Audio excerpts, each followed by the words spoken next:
Seja bem-vindo a uma celebração virtual aqui da nossa Igreja Batista em Brookfield. Se você é alguém que está conosco regularmente, seja bem-vindo novamente. E se você é alguém que acabou de nos encontrar, você também é muito bem-vindo aqui. Eu te sugeriria, se inscreva nos nossos canais, nas redes sociais, que você vai estar sempre ligado ou ligada com aquilo que a gente tem feito aqui, não só durante esse tempo de quarentena, nesse tempo em que nós estamos totalmente isolados uns dos outros e só nesses encontros virtuais, online, mas vai ser bom ter você também, de alguma maneira, conosco pessoalmente. Então, logo a gente tem a oportunidade, se você mora aqui na nossa região, vai ser muito bom poder te receber algum dia conosco nas nossas celebrações na igreja. Mas, por enquanto, nós vamos continuar aqui, sabe lá Deus quando que este tempo vai parar para que a gente possa ter encontros formais novamente. Mas, enquanto a gente não tem as oportunidades que o Senhor tem nos dado de poder celebrar juntos, de alguma forma, já tem sido maravilhosos e Deus tem feito e vai continuar fazendo maravilhas em cada uma das nossas vidas e eu espero que seja assim também para você e também para a vida da sua família. Meu Pai, nós estamos aqui, Senhor, com o propósito nos nossos corações de engrandecer o Teu nome, de bendizer a Ti, de exaltar a Ti, ó Pai, de sobretudo também receber uma palavra Tua para nós nesse dia, ó Pai, e o nosso clamor a Ti, Senhor, é que de fato o Senhor ministre em nós e através de nós. Pai, que o Teu Santo Espírito haja livremente em cada vida, cada um que está assistindo nesse momento, Senhor, impacte não só essa vida, ó Pai, mas todas as vidas que estamos representando. Pai, que as nossas famílias, que os nossos amigos, Senhor, que todas essas pessoas, direta ou indiretamente, através das nossas vidas, sejam impactadas por Ti, Senhor, é o que nós clamamos, agradecidos não no nosso nome, mas no bendito, precioso, rico, santo nome de Jesus Cristo, nosso Senhor e eterno Salvador. Amém. Se você é, como eu, um ser humano normal, eu tenho absoluta certeza de que você enfrenta as mesmas situações que eu enfrento. De uma certa forma, nós todos passamos por situações parecidas com essa. Pessoas que seguem Jesus Cristo, que o têm como Senhor, como Salvador nas suas vidas, mas que, de alguma forma, em algum lugar, tem alguém na família, dos amigos, que ainda não conheceram a Jesus como Senhor e Salvador, e nem a Deus, o Pai, como Pai. E em algumas horas nos causa algumas dificuldades e nos deixa, de uma certa forma, incertos. O que fazer nessa situação?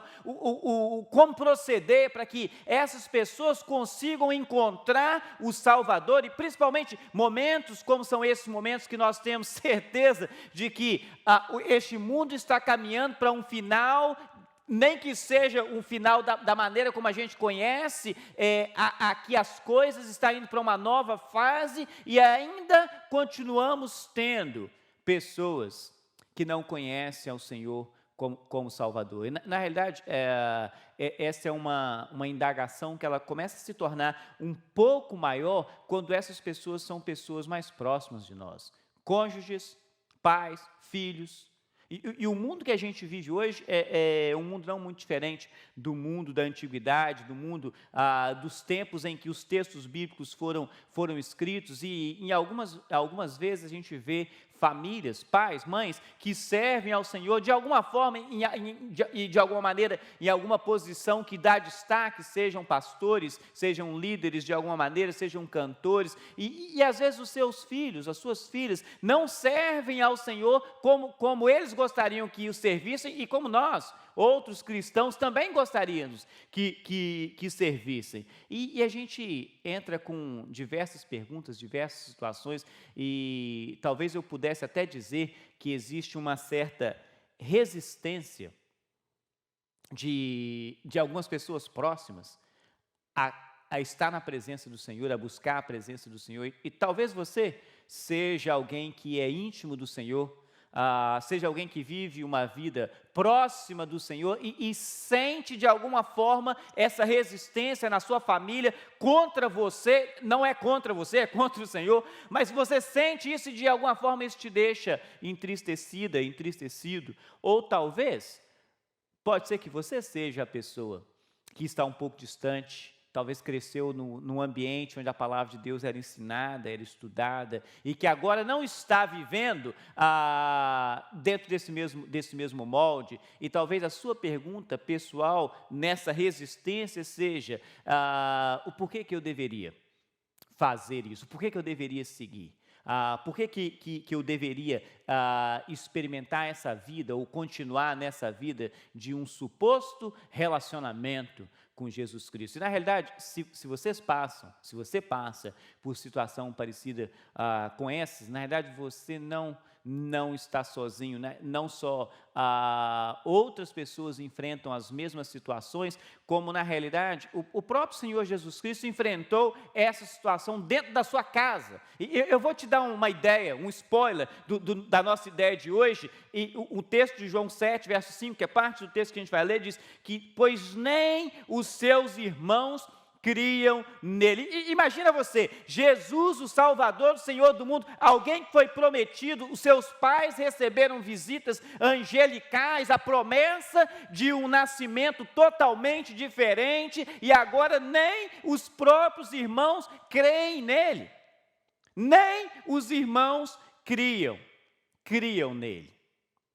Criam nele.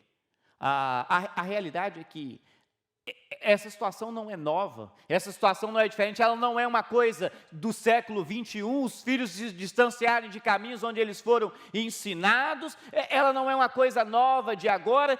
Na verdade, a gente tem muito pouca informação bíblica que a gente pudesse usar de famílias de líderes que tiveram seus filhos como seguidores dos ensinamentos da palavra de Deus. Na realidade, a gente tem mais exemplos negativos do que exemplos positivos, e para mim mesmo, sempre fica uma pergunta: o que eu posso fazer para que os meus filhos continuem no caminho que eu e minha esposa temos ensinado a eles? A grande promessa que a gente tem na palavra do Senhor e nos deixa confortáveis é saber que você pode ensinar a criança no caminho que ela deve andar, e quando ela for velha, não vai se desviar dele. É a coisa que a gente mais se apega e mais fica tranquilo, porque a gente sabe que o Senhor está cuidando. Mas na história de Jesus, não era muito diferente das nossas histórias. Na realidade, em alguns momentos, a atitude da família de Jesus contra ele chegava a beirar o que hoje nós diríamos, até escandaloso. Na verdade, logo no início do ministério de Jesus, numa certa situação, ele estava enfrentando. Aliás, o texto de Marcos, capítulo 3, diz o seguinte: que então Jesus entrou numa casa e novamente reuniu-se ali uma multidão. Olha a história que acontece com Jesus. Onde ele está, à sua volta tem uma multidão. E era uma multidão enorme, de modo, diz o texto, que ele e os seus discípulos não conseguiam nem comer. Eles estavam tão envolvidos com toda aquela multidão, com todas as coisas que eles estavam fazendo, os sinais miraculosos que eles estavam fazendo ali, e que eles não estavam parando, não tinha tempo para comer, não tinha tempo para poder cuidar. E na realidade o texto continua dizendo o seguinte: que quando seus familiares ouviram falar disso, saíram para trazê-lo à força. Ele querendo, não, a gente vai trazer de volta. A gente vai trazer à força, essa é a ideia. E eles diziam: ele está fora de si. Bateu com a cabeça em algum lugar, aconteceu alguma coisa, a própria família não cria nele. Então, se você enfrenta isso na sua casa, e você vai falar: não é muito diferente do que acontece. Não é muito diferente do que acontece. E, na realidade, a gente vê isso acontecendo, e talvez você para e pensa, no caso de Jesus, no caso, os pais de Jesus, Maria, José, como seu pai terreno, imagina as histórias que eles contavam em casa, ou talvez a forma como eles lidassem com o menino Jesus. Talvez alguém poderia pensar, deveria ser uma família inteira que cria nos milagres, nas coisas que Jesus fazia e na promessa de que ele era o Messias, o Cristo enviado. Não, mas não era assim. E a gente, é claro, se pergunta sempre: por quê? Por que era assim? Por que era assim? Por que tinha que ser assim? Talvez para servir para você e para mim mesmo como exemplo e talvez trazer conforto aos nossos corações, quando dentro das nossas casas, dentro das nossas famílias, nós não temos todas as pessoas como salvas em Cristo Jesus, seguidores de Jesus Cristo, crentes em Jesus como Senhor e Salvador da sua vida. Mas Jesus talvez é quem dá para nós a melhor informação do porquê disso aqui. Num outro texto, e eu gosto do Evangelho de Marcos, quando Marcos narra essas histórias, porque Marcos coloca, a forma como Marcos narra a história de Jesus é como sendo um servo sofredor, e ele está passando por esses momentos aqui, são com certeza momentos de sofrimento. E no outro texto, depois de acontecer sinais, maravilhas, milagres que Jesus acontece, ele volta, ele estava na região diferente, ele volta para a sua própria região, na região da sua casa, e depois que ele chega ali, ele começa a falar, ele começa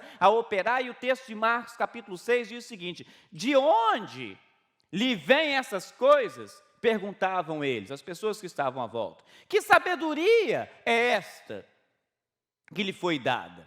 E esses milagres que ele faz? Literalmente, alguém que está duvidando de Jesus Cristo, como sendo, mas como assim?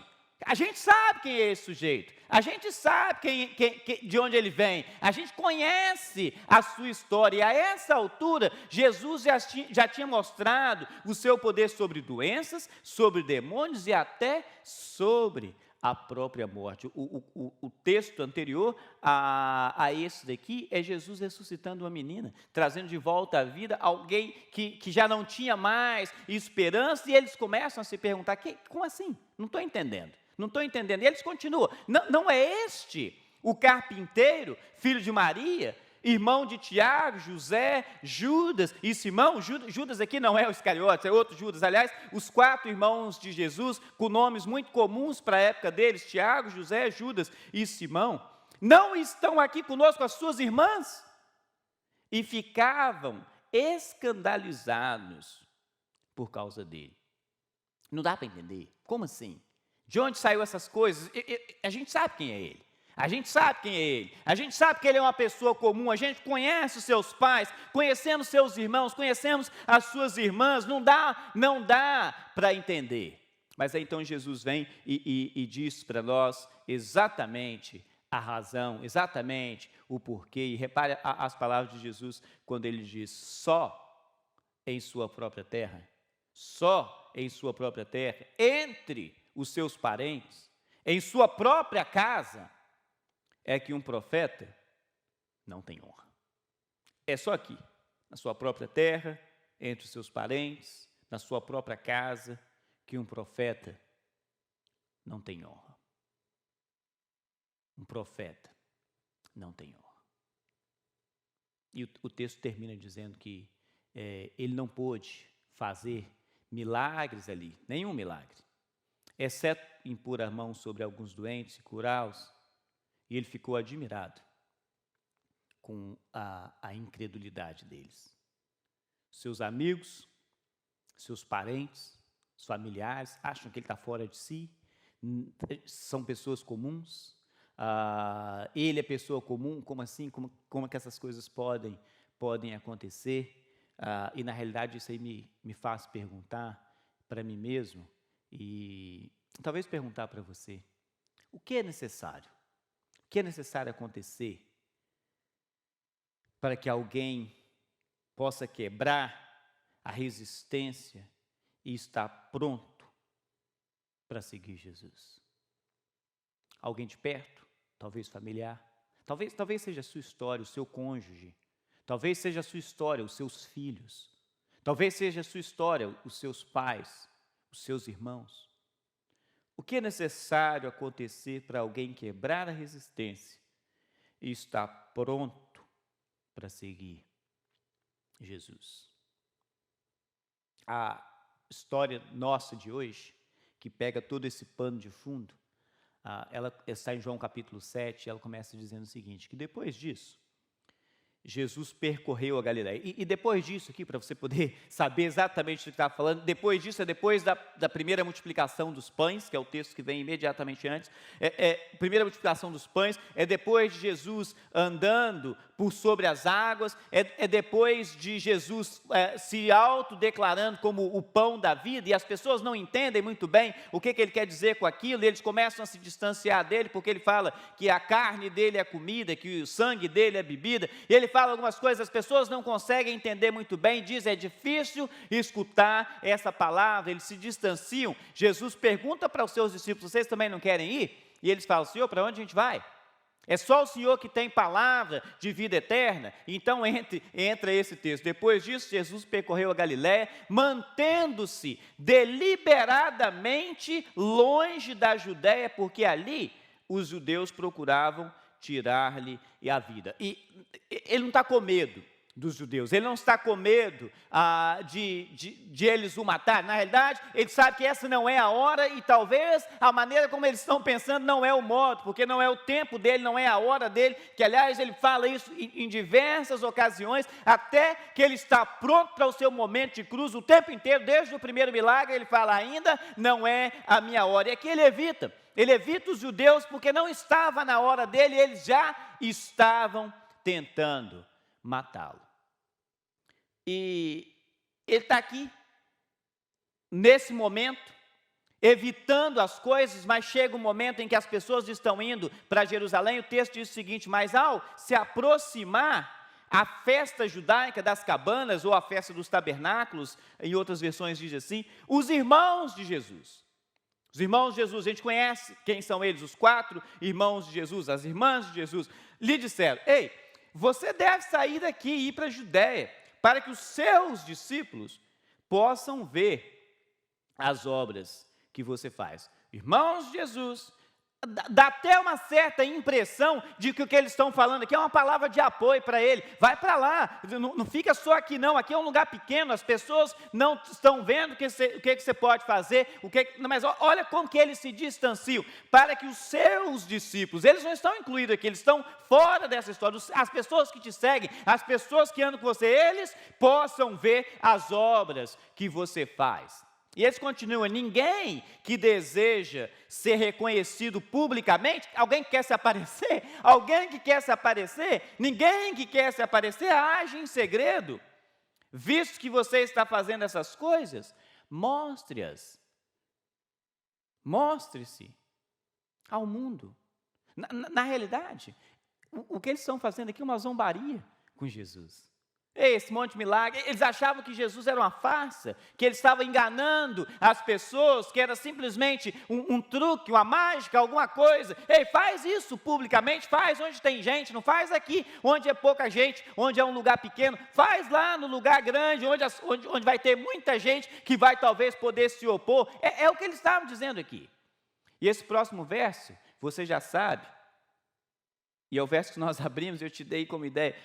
Por que eles estavam dizendo isso? Pois nem os seus irmãos criam nele. Nem os seus irmãos criam nele. Vai para lá, os seus discípulos vão poder ver, eles vão entender, eles vão saber quem você é. Faz no meio das pessoas. Eu posso imaginar a razão pela qual os irmãos de Jesus não estavam muito satisfeitos com eles. Eu sou o mais novo de 4 irmãos, e normalmente irmãos mais novos, eles sofrem um pouquinho com os mais velhos, apanha mais, sofre mais. Como eu estou falando, eu posso falar assim, se você perguntasse para eles iam dizer, os mais novos são mais enjoados, são mais mimados, cada um tem uma desculpa, mas imagina o seguinte, se já não é fácil competir, e os irmãos competem, se você está vivendo tempo de quarentena, e se você tem irmão, se é adolescente, tem irmão, é criança, tem irmão, ou se você é pai de criança pequena, eles competem, e se não é fácil competir com o irmão, que é tão fraco, tão vaso de barro, tão simples, tão pecador quanto a gente, imagine competir com Jesus. Imagine o tratamento dos pais com ele, imagine toda a situação, as brincadeiras, as zombarias, as zoações entre irmãos. Não, esse aí é o Filho de Deus, Isso aí o Filho de Deus não pode fazer, não, ele não pode brincar assim não. Não, ele não vai contar essa mentira para os nossos pais, para ir em tal lugar, porque ele não mente, ele é Filho de Deus, ele é especial, é diferente. Se competir com os nossos irmãos carnais, naturais, já não é fácil, e a gente perde, né, muitas vezes. Eu perdia para os meus irmãos, pelo menos. Imagine competir com Jesus. Nem os seus irmãos criam nele. Mas a coisa é o seguinte, daqui a pouco, o tempo vai passar, a história vai continuar, alguns poucos anos vão passar e eles estarão prontos para seguir a Jesus. Mas a pergunta agora é, como? Como? Como que vai acontecer isso? O que é que vai acontecer? O que é que vai levar os irmãos a estarem cada um pronto para seguir? É o que eu quero para a minha vida, é o que eu quero para a vida da minha família, é o que eu quero para os meus filhos, que cada um deles esteja pronto para seguir. Esteja pronto para seguir, porque é comum a gente ver exatamente essa história que nem os próprios irmãos criam. E às vezes a gente fala em relação a outros líderes, às vezes a gente fala em relação a pessoas que a gente conhece, que convivem conosco, que estão no mesmo ambiente em que nós estamos. Como que o filho do fulano, como que o filho da fulana faz isso, isso e aquilo e não segue ao Senhor, se o pai ou se a mãe é isso ou aquilo? Se isso aconteceu com Jesus, mas se os irmãos dele, de alguma forma, mudaram de opinião, mudaram de sugestão, a minha pergunta é como? E o que é que eu posso fazer para que os meus filhos, para que os meus irmãos, para que a minha família seja uma família de seguidores de Jesus completamente? Pode ser que essa seja a sua pergunta. Na realidade, dois dos irmãos de Jesus, Tiago e Judas, eles têm seus escritos na Bíblia. Agora, nesse minuto, eles não creem, mas daqui a pouco, as coisas que eles escrevem estarão no texto sagrado. Mudaram de ideia, aplicaram a sua vida de uma forma diferente. Mas o que aconteceu? O que é preciso acontecer? O que será preciso acontecer na sua vida, na sua casa, na sua família, para que os seus filhos, para que o seu cônjuge, para que os seus pais mudem de posicionamento e cada um deles esteja pronto para seguir? Tiago e Judas, eles mudaram de comportamento. Os outros irmãos, muito provavelmente, esses dois a gente tem total certeza, e os outros a gente tem uma grande informação, e eu vou te falar dela daqui a pouco. Mas no caso desses aqui em especial, aliás, repare como Tiago apresenta Jesus, quando a carta de Tiago, capítulo 2, verso 1, Tiago apresentando o assunto, ele fala: meus irmãos, como crentes, olha o que ele diz: em nosso glorioso Senhor Jesus Cristo. Agora há poucos anos antes disso, ele não cria. E olha o que ele diz: o nosso glorioso Senhor Jesus Cristo. Para você conseguir um dos seus irmãos falar isso de você, você vai ter que fazer muita coisa especial, que é o que acontece aqui. O que leva Tiago, de incrédulo, a passar a apresentar o irmão como nosso glorioso Senhor? Seja lá o que foi que aconteceu aqui, e eu tenho uma boa ideia do que aconteceu aqui. Seja lá o que acontece hoje na sua vida, na sua casa, na vida da sua família, o que aconteceu aqui pode acontecer também com a minha família e com os meus amigos. Aliás, eu quero que aconteça na minha família e nos meus amigos. Que aconteça o que aconteceu com esses irmãos de Jesus. Nem os próprios irmãos criam nele. Nem os próprios irmãos, mas de repente a coisa muda e acontece com eles. Você e eu quero que aconteça na minha família e com os meus amigos. E quem vai dar para a gente uma grande ideia do que acontece é Lucas. Quando ele narra, não no Evangelho, mas no livro dos Atos, ele vai contar algumas coisas. E, na realidade, ele conta dos últimos momentos de Jesus com seus discípulos, já depois de ressurreto. Aliás, ele diz o seguinte, que depois do seu sofrimento, Jesus apresentou-se a eles e deu-lhes muitas provas. Olha isso aqui é importante para a gente. Jesus apresentou-se a eles e deu-lhes muitas provas indiscutíveis de que estava vivo. Não foram provas mais ou menos, ideias mais ou menos, não. Provas indiscutíveis, e muitas delas, muitas provas indiscutíveis de que estava vivo. Embora a palavra oficial, né, dos romanos e até das autoridades judaicas tinham roubado o corpo do Senhor, alguma coisa aconteceu, não, mas Jesus apareceu para eles e deu muitas provas de que ele estava vivo. Apareceu-lhes por um período de 40 dias, eles também estavam de uma certa quarentena, né? 40 dias, falando-lhes acerca do reino de Deus. Não foi 1 hora, não foram 2 horas, não foram poucos momentos, ele deu muitas provas indiscutíveis e por um período de 40 dias. E de repente eles estão comendo junto e os discípulos começam a indagar Jesus a respeito de um monte de coisas, porque Jesus diz para eles de coisas futuras, de reino futuro, e eles começam a perguntar e Jesus fala com ele: ei, vocês não têm necessidade de saber essas coisas agora, de procurar essas coisas agora, esse não é o momento. Fica todo mundo quieto, e em Jerusalém, fiquem quietos, porque algumas coisas vão acontecer, e Lucas então narra Jesus dizendo o seguinte: vocês receberão poder quando o Espírito Santo descer sobre vocês, serão minhas testemunhas. Isso aqui é muito importante, porque em algumas horas, o que eu e você, a gente tem às vezes a vontade, ou se sente até com a necessidade de fazer, é ser de alguma forma advogado de Jesus, advogado da palavra de Deus, defendê-lo de alguma maneira. Não, mas ele só te chamou para ser testemunha, contar o que você viu e o que aconteceu com você. Vocês serão minhas testemunhas em Jerusalém, em toda a Judéia, Samaria e até os confins da terra. Vocês vão receber poder e vão ser minhas testemunhas. E então acontece uma coisa, talvez uma das últimas coisas que os discípulos têm a oportunidade de fisicamente vendo Jesus. O texto diz que ele, tendo dito isto, foi elevado às alturas enquanto eles olhavam. Eles estão testemunhando isso aqui, eles estão vendo isso aqui enquanto eles olhavam. E uma nuvem o encobriu da vista deles.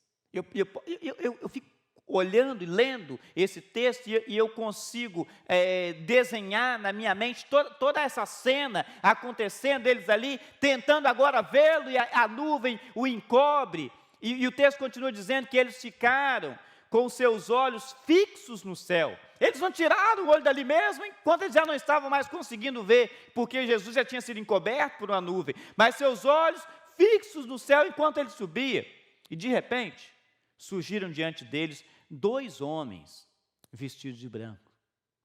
Eles estão ali, olhos fixos, e agora 2 homens vestidos de branco. Os homens então disseram para eles: Galileus, por que vocês estão olhando para o céu? Esse mesmo Jesus que dentre vocês foi elevado aos céus voltará, Maranata, né? Maranata, fosse hoje a volta de Jesus. Ele voltará da mesma forma como o viram subir. Da mesma forma como o viram subir, ele voltará. Essa palavra aqui foi suficiente naquele momento para confortar o coração deles e para que eles saíssem dali daquele lugar. O texto continua dizendo que então eles voltaram para Jerusalém, vindo do monte chamado das Oliveiras, que fica perto da cidade, cerca de 1 quilômetro, um pouco mais do que meia milha. Eles voltam dali. Eu fico imaginando o coração deles como estava, as expectativas deles como estavam. Mas eles chegam de volta e eles voltam para o lugar onde eles estavam hospedados, e o texto diz para a gente que achavam-se presentes naquele lugar onde eles estavam Pedro, João, Tiago, André, Filipe, Tomé, Bartolomeu e Mateus, Tiago, filho de Alfeu, Simão, Zelote e Judas, filho de Tiago. Algumas versões falam Judas, irmão de Tiago, Atos 1, verso 13. Essas pessoas estavam ali, os discípulos, os originais, estavam ali. E agora vem a parte, talvez mais interessante para nós. Todos eles se reuniam sempre, coisa que acontecia. Eles se reuniam sempre em oração com as mulheres, inclusive Maria, a mãe de Jesus, olha aqui, e com os irmãos dele. Não temos, até nesse presente momento, nenhum relato bíblico de que por alguma forma, de alguma maneira, em algum momento qualquer dos irmãos de Jesus ou das irmãs de Jesus tenham andado com ele como sendo discípulos, nem um momento antes da crucificação, e na realidade só aqui agora, depois da ressurreição de Jesus, é que eles apresentam no lugar que estavam como adoradores. Eles estavam de incrédulos, agora eles estão aqui como adoradores, no lugar onde as pessoas estavam escondidas, com medo dos judeus. Não só está a mãe de Jesus, como está também os irmãos que a princípio eram incrédulos. E deixa eu te perguntar de novo, o que é necessário acontecer para alguém quebrar a resistência e estar pronto para seguir Jesus? Talvez essa pergunta é a pergunta que você quer responder por causa dos seus filhos. Talvez essa é a pergunta que você quer receber por causa dos seus pais. Talvez essa é a pergunta que você quer responder por causa do seu cônjuge. E você está dizendo, o que é necessário? E o que é necessário? Eu vou te dizer uma coisa, que é o que essa história aqui traz. E é um exemplo que pode ser que seja o exemplo que será o da sua família. Embora a gente saiba que nem todos hão de crer. A Bíblia é clara em dizer isso para nós, e pode ser que dos seus familiares, pode ser que o seu cônjuge nunca vai crer, pode ser que os seus filhos nunca vai crer. Eu espero que eles creiam, eu espero que creiam. Mas o que acontece é que nessa história, e o que acontece em muitas outras histórias, é que é somente uma experiência com o Cristo ressurreto que vai levar alguém a estar pronto para seguir. Alguém que vai estar pronto para seguir. E a realidade é que em algumas horas, é o que acontecia na história de Jesus, é o que aconteceu na história dele com seus irmãos. Em algumas horas é o que acontece em muitas das nossas famílias. E acontece em muitas das nossas igrejas. As pessoas se distanciam e eles acusam os pais, eles acusam a igreja, eles acusam as pessoas de diversas coisas. E em algumas horas, essas acusações têm até algum ponto de sentido. Em algumas horas, essas acusações fazem até alguma ideia real. E o que eu diria para você é: diga não a farsas, diga não a hipocrisias. Seja a sua vida uma vida livre de todas essas coisas que dentro da sua casa você age com seus filhos, com seu cônjuge, com seus pais, com as pessoas que trabalham à sua volta. Seja a sua vida dizendo não a essas coisas, farsas e hipocrisias. Que você não seja alguém que vive nessas situações, que você seja alguém que sabe que você é humano, que você é humana, que você tem dificuldades, que você tem problemas e que algumas horas você precisa voltar, pedir perdão e se reajustar. Não viva uma vida de hipocrisia, porque isso vai distanciar os seus queridos de Jesus. Diga não, farsas e hipocrisias. E totalmente o contrário disso aqui, diga sim à santidade e a uma devoção sincera. Diga sim à santidade e devoção sincera. Busque uma vida que vai agradar a Deus, que vai viver para Deus. Pode ser que hoje os seus filhos, pode ser que hoje o seu cônjuge não vai estar na presença do Senhor, pode ser que vai passar anos, como aconteceu no caso dos irmãos de Jesus, mas eventualmente, e glória seja ao nome do Senhor quando isso acontecer, eles estarão na presença do Senhor. Eles estarão na presença do Senhor. Mas saiba que, independente do que acontece e o que vai acontecer na sua história, você precisa viver essa vida que vai mostrar para todos aqueles que estão à sua volta o Cristo vivo, o Cristo ressurreto, porque só vai estar pronto para seguir quem conhece e conhecer de perto o Cristo ressurreto. E depois disso, assim como na família de Jesus, a gente vai poder olhar e dizer: está, meu filho está, meu cônjuge está pronto para seguir. Que o Senhor opere na sua vida e que o Senhor opere na vida da sua família um grande milagre e que faça de todos vocês e toda a sua casa seguidores reais de Jesus o Cristo, o Senhor e eterno Salvador.